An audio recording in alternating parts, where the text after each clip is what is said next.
ED के notice के बाद गायब रहे झारखंड के मुख्यमंत्री हेमंत सोरेन का पता चल चुका है। मीडिया रिपोर्ट्स के मुताबिक वे झारखंड में हैं। बताया जा रहा है कि सोरेन 29 जनवरी की रात से ही रांची पहुंच गए थे।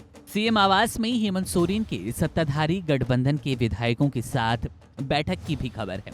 हेमंत सोरेन सोमवार यानी कि 29 जनवरी से लापता थे। ईडी की टीम उन्हें तलाशते हुए दिल्ली पहुंची, लेकिन उन्हें कुछ पता नहीं चला।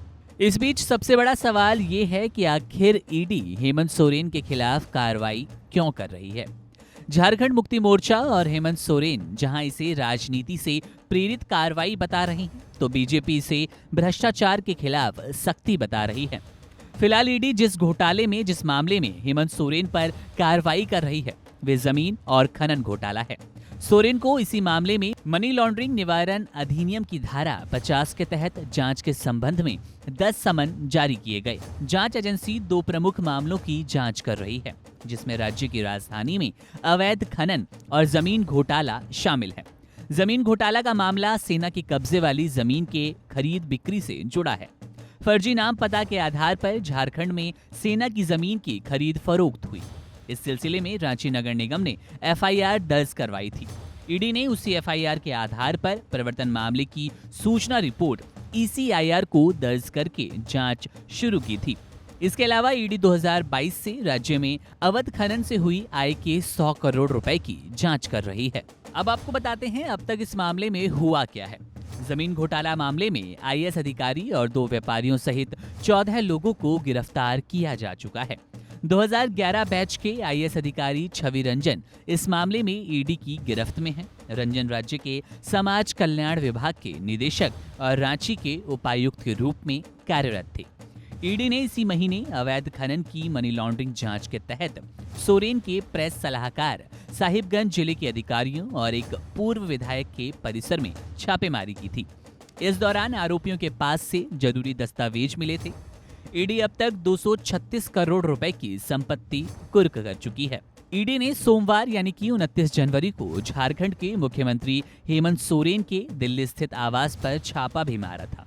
इस दौरान सीएम तो नहीं मिले, लेकिन ईडी की टीम उनके घर से भारी मात्रा में कैश बरामद कर ले गई। ईडी के मुताबिक हेमंत सोरेन के घर से करीब 36 लाख रुपए कैश मिला। इसके अलावा ईडी ने उनकी 2 लग्जरी कार भी जब्त कर ली। अब यहाँ जानना ये जरूरी हो जाता है कि आखिर क्यों बिगड़ा हेमंत सोरेन का ये पूरा मामला। दरअसल ईडी ने इन दोनों मामले में हेमंत सोरेन को 8 समन भेजे थे। 13 जनवरी को झारखंड के मुख्यमंत्री हेमंत सोरेन को 8वां समन जारी किया गया। उनसे 16 जनवरी से 20 जनवरी के बीच मामले में पूछताछ के लिए उपलब्ध होने को कहा गया, लेकिन हेमंत सोरेन ने कोई जवाब नहीं दिया और न ही उपलब्ध हुए। इसके बाद ईडी ने पिछले दिनों ही 10वां समन भेज दिया और अब लगातार कार्रवाई की जा रही है। अब आपको बताते हैं कि आगे क्या होगा, ये मामला आगे कैसे बढ़ सकता है। सोमवार को ईडी की कार्रवाई और पूरे दिन लापता रहने के बाद ईडी के क्षेत्रीय कार्यालय को मुख्यमंत्री कार्यालय की तरफ से सोमवार देर रात 29 जनवरी को एक ऑफिशियल लेटर भेजा गया। इसमें ईडी को बताया गया कि हेमंत सोरेन 31 जनवरी को पेश होंगे। यही मीडिया रिपोर्ट्स के मुताबिक आपको बताएं, मामले में हेमंत सोरेन को अरेस्ट भी किया जा सकता है। एहतियातन उनके घर के बाहर और अंदर बड़ी संख्या में सुरक्षाकर्मी तैनात किए गए हैं। वहीं हेमंत सोरेन की गिरफ्तारी की अटकलों को देखते हुए झारखंड मुक्ति मोर्चा यानी कि जेएमएम ने प्लान बी भी तैयार किया है। कहा जा रहा है कि इसके लिए सभी वर्कर्स को बड़े प्रदर्शन के लिए तैयार रहने को कहा गया।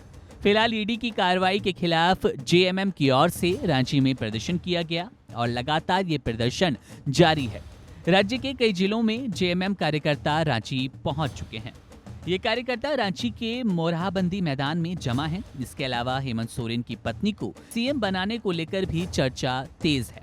कहा जा रहा है कि अगर हेमंत सोरेन गिरफ्तार होते हैं तो उनकी पत्नी विधायक दल का नेता चुनी जा सकती हैं। बहरहाल मामले पर हमारी नजर है। झारखंड राजनीति और हेमंत सोरेन से जुड़ी तमाम बड़ी खबरों को जानने के लिए बने रहिए वन इंडिया हिंदी के साथ।